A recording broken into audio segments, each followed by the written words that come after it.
नमस्कार विद्यार्थियों, स्वागत है आप सभी का मेरे आज के इस वीडियो में। मैं अनीता पारेख, प्रवक्ता, राजस्थान शिक्षा महाविद्यालय ब्रह्मपुरी जयपुर। विद्यार्थियों, आज हम अपने इस वीडियो में शिक्षा शास्त्री द्वितीय वर्ष के सब्जेक्ट ज्ञान एवं पाठ्यक्रम, जो कि आपका 10वां प्रश्न पत्र है, इसकी इकाई संख्या 1 ज्ञान एवं ज्ञानोद्भव, इसके अंतर्गत ज्ञान एवं शिक्षा विषय पर चर्चा करेंगे। अपने पिछले वीडियो में हमने ज्ञान एवं शिक्षा के अंतर्गत ज्ञान का अर्थ, ज्ञान की परिभाषाएं, उसकी प्रकृति आदि विषय पर हमने चर्चा की थी। आज अपने इस वीडियो में हम ज्ञान के साधनों के विषय में चर्चा करेंगे। ज्ञान के साधन, सबसे पहला जो ज्ञान का साधन है वह है ज्ञानेंद्रिय जन्य अनुभव।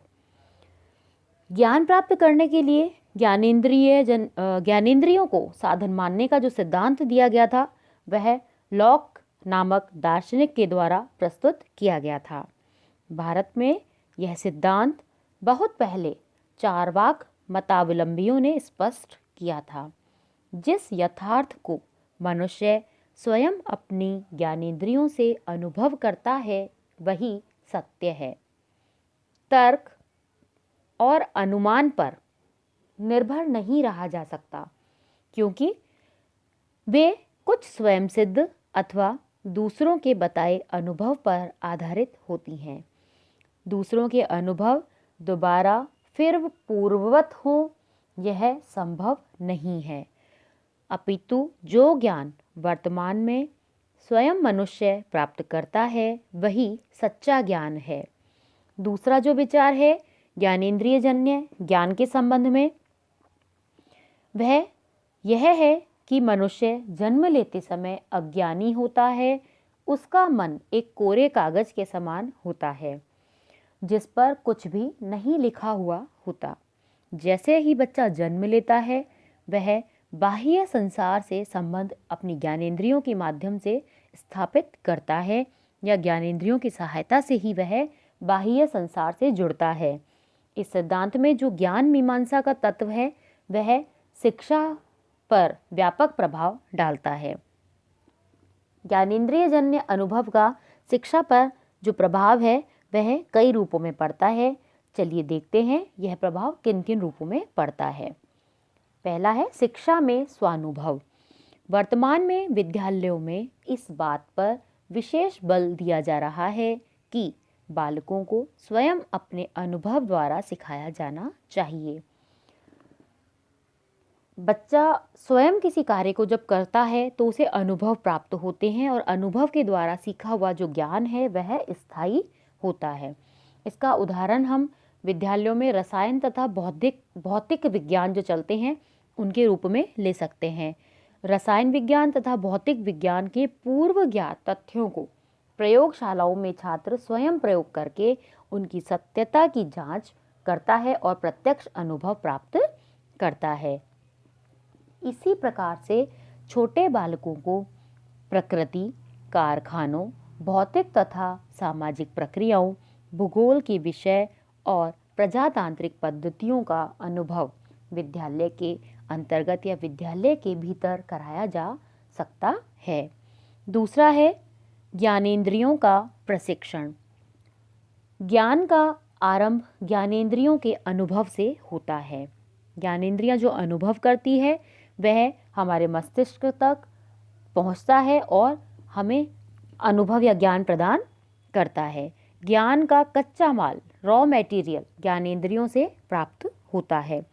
जिस प्रकार से खानों से हमें कच्चा लोहा प्राप्त होता है और कारखाने में ले जाकर उसका स्टील बनाया जाता है या उसकी उपयोगी वस्तु बनाई जाती है, उसी प्रकार ज्ञानेंद्रियों से जो ज्ञान प्राप्त होता है वह अस्पष्ट होता है। अस्पष्ट अनुभवों को विद्यालय में ठोस ज्ञान में बदला जाता है।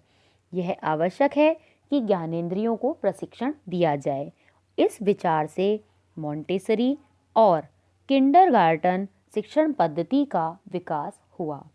इन पद्धतियों पर जो स्कूल चलते हैं, उन स्कूलों में छोटे बच्चों का पाठ्यक्रम बौद्धिक ना होकर आँख, कान, त्वचा जैसी ज्ञानेंद्रियों से अधिकाधिक उपयोग को आधार बनाकर तैयार किया जाता है।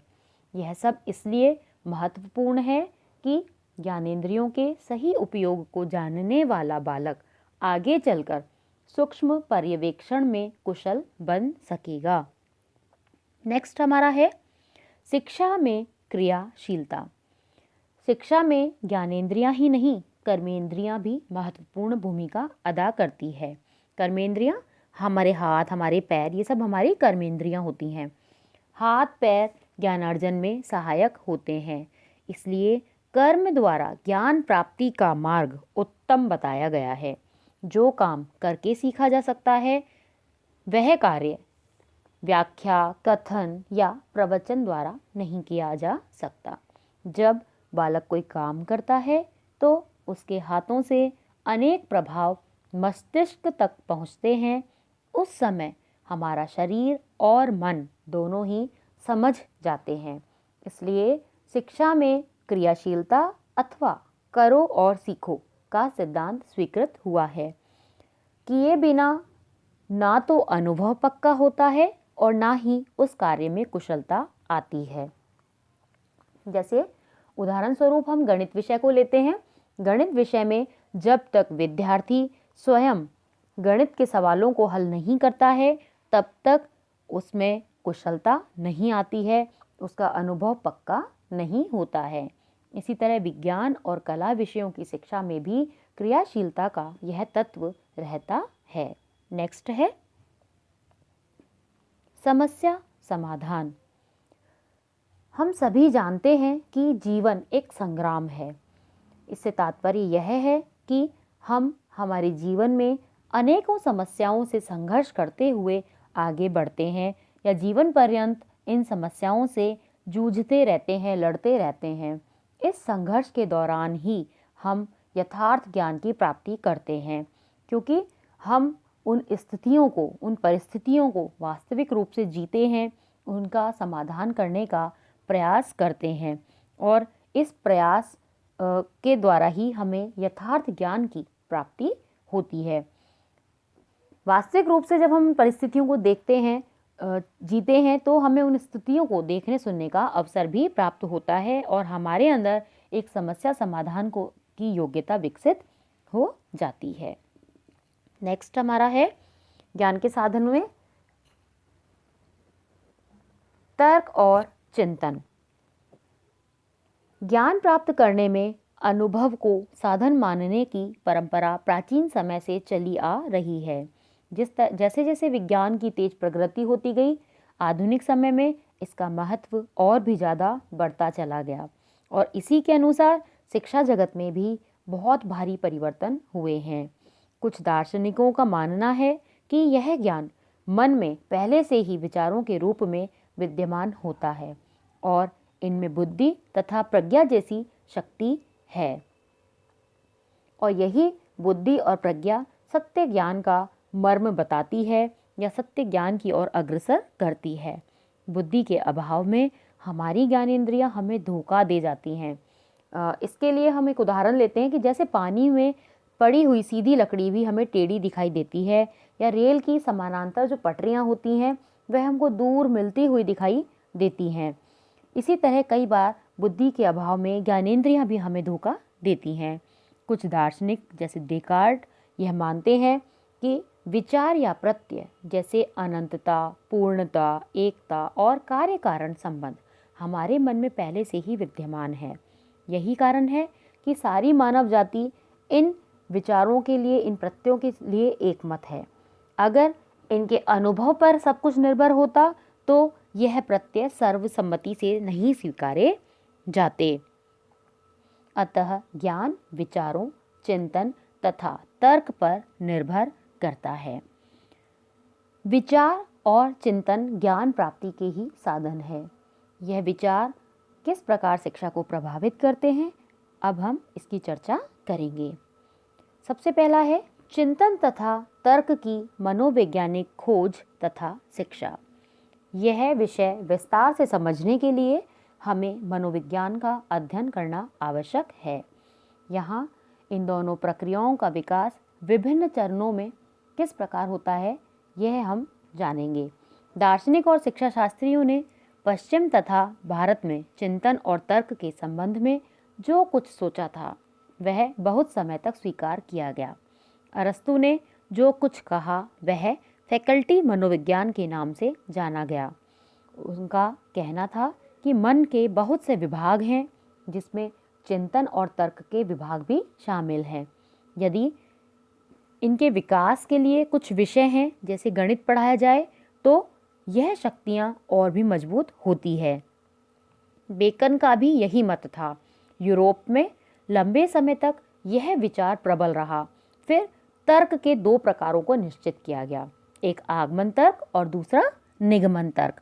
आगमन के अंतर्गत कई उदाहरणों से एक सामान्य नियम निकलता है, जैसे कि बार बार जांचने पर यह अनुभव हो कि कच्चा आम खट्टा होता है तो यह नियम निकलता है कि कच्चा आम खट्टा होता है। शिक्षा में आगमन तर्क का महत्व इतना बढ़ा है कि समस्त विज्ञानों को पढ़ाने में इसका उपयोग किया जाने लगा है। निगमन तर्क प्रणाली में सिद्धांत या नियम को पहले बताया जाता है और इस नियम के प्रयोग या विभिन्न स्थितियों में अनुभव कराए जाते हैं और इस नियम को सिद्ध माना जाता है। दर्शन, साहित्य, व्यवहार और इतिहास जैसे विषयों की शिक्षा में इसे प्रयोग में लिया जाता है। कभी कभी इन दोनों को संयुक्त रूप से भी सफलतापूर्वक काम में लाया जा सकता है या लाया जाता है। इन दोनों का जो संयुक्त रूप से प्रयोग है वह आप समस्या समाधान विधि के अंतर्गत देख सकते हैं। नेक्स्ट है शिक्षण विधियां।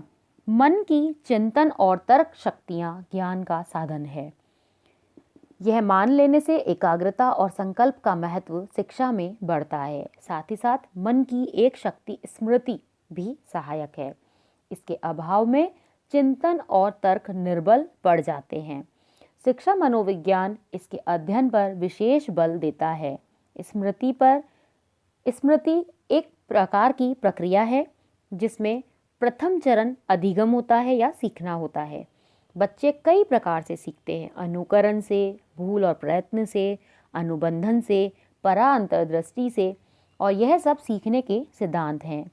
सीखने के बाद सीखे गए तत्वों को वे अपने मन में सुरक्षित रखते हैं। यह सुरक्षित रखने की जो क्रिया है ये रिटेंशन या धारण करना इसको हम कहते हैं कि विद्यार्थियों से सीखे हुए तत्वों को अपने मन में धारण कर लेता है। मन में सुरक्षित ज्ञान की वे पहचान करते हैं और जहाँ भी उन्हें आवश्यकता होती है उसका पुनः स्मरण या प्रत्यभिज्ञान करते हैं। चिंतन और तर्क में स्मृति से संबंधित इन क्रियाओं का बहुत बड़ा योगदान होता है। यही कारण है कि शिक्षा काल में हमारी जो शिक्षा का जीवन काल होता है उसमें अध्यापक छात्रों को ऐसा मानसिक अभ्यास करवाते हैं जिससे कि सीखी गई बातों या तथ्यों की वे पहचान कर सकें और उनका आवश्यकता होने पर पुनः प्रत्यास्मरण कर सकें। तत्पश्चात उनकी समझदारी का अभ्यास चिंतन और तर्क द्वारा कराया जाता है। उनसे कैसे और क्यों वाले प्रश्न पूछे जाते हैं। नेक्स्ट हमारा है चिंतन, तर्क और अध्यापक। चिंतन और तर्क छोटे बच्चे भी करते हैं। जैसे ही बच्चा बोलना सीखता है वह अपनी माता से विभिन्न प्रकार के प्रश्न किसी एक वस्तु के बारे में करता है। जैसे कि एरोप्लेन जा रहा है तो एरोप्लेन कहाँ जा रहा है, क्यों जा रहा है, इस तरह के कई प्रश्न वह अपनी माता से करता है। ये कहाँ से आया है आदि, और उसके उत्तरों के द्वारा अपनी माता से प्राप्त उत्तरों से वह आगमन करके निष्कर्ष निकालता है, आगमन द्वारा निष्कर्ष तक पहुंचता है। शब्द तथा उनके प्रयोग भी बच्चा इसी प्रकार से सीखता है। माँ उसे कुछ सिद्धांत जैसे वस्तुओं का प्रयोग कैसे किया जाए इस तरह की चीज़ बताती है और बालक स्वयं उनका प्रयोग विभिन्न प्रकार से करता है। यह निगमन का एक रूप है। चिंतन और तर्क का विकास करने में माता का भारी योगदान होता है, इसीलिए माँ को प्रथम अध्यापिका कहा गया है। चिंतन और तर्क का अभ्यास करने और उनके द्वारा शुद्ध ज्ञान कराने के लिए शिक्षक का होना आवश्यक है। प्राचीन समय में गुरुकुलों में, मठों में शिक्षक मौखिक रूप से अपने चिंतन से प्राप्त ज्ञान छात्रों को प्रदान करते थे। शास्त्रार्थ द्वारा जिसमें कि तर्क प्रधान होता है, ज्ञान देने की प्रथा थी। स्वाध्याय के द्वारा ज्ञान प्राप्त होता है, परंतु अध्यापक के निर्देशन से चिंतन और तर्क अधिक फलदायी होते हैं। आज हम देखते हैं कि दूरस्थ शिक्षा, पत्राचार शिक्षा, इसका बहुत ज़्यादा चलन है। इसमें अध्यापक की आवश्यकता नहीं होती, अध्यापक की अनुपस्थिति होती है, किंतु इस प्रकार की शिक्षा व्यवस्था में ज्ञानार्जन की जो प्रक्रिया है वह उसकी गति धीमी होती है।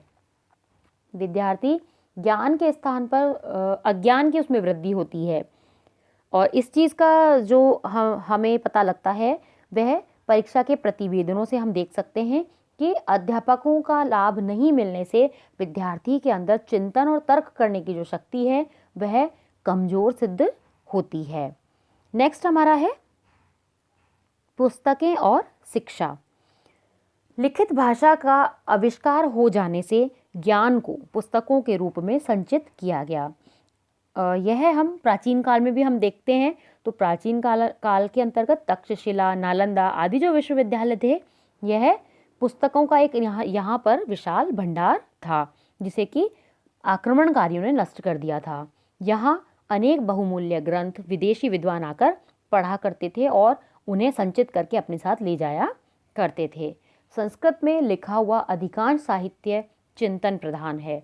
उसमें हर प्रकार के सिद्धांत तर्कों द्वारा सिद्ध किया गया है और समझाया गया है। यह पुस्तकें उच्च कक्षाओं में पढ़ाई जाती है और पुस्तकालयों में छात्र इनका अध्ययन करके स्वयं ही अपने ज्ञान का विकास करते हैं। वर्तमान काल में पाठ्य पुस्तकें विशेष रूप से तैयार की जाती हैं जो स्मृति, चिंतन और तर्क शक्तियों के अभ्यास कराने में सहायक होती हैं। तो विद्यार्थियों, आज के अपने इस वीडियो में हमने ज्ञान के साधनों के विषय में चर्चा की। ज्ञान के साधन शिक्षा पर किस प्रकार से प्रभाव डालते हैं, इसकी हमने अपने इस वीडियो में चर्चा की। आशा करती हूँ आपको मेरा आज का ये वीडियो समझ आया होगा, पसंद आया होगा। यदि आपको मेरा ये वीडियो अच्छा लगे, समझ आया हो, तो प्लीज़ इसे लाइक, शेयर एंड सब्सक्राइब ज़रूर कीजिएगा। नेक्स्ट वीडियो में आपसे फिर मुलाकात होगी। तब तक के लिए धन्यवाद।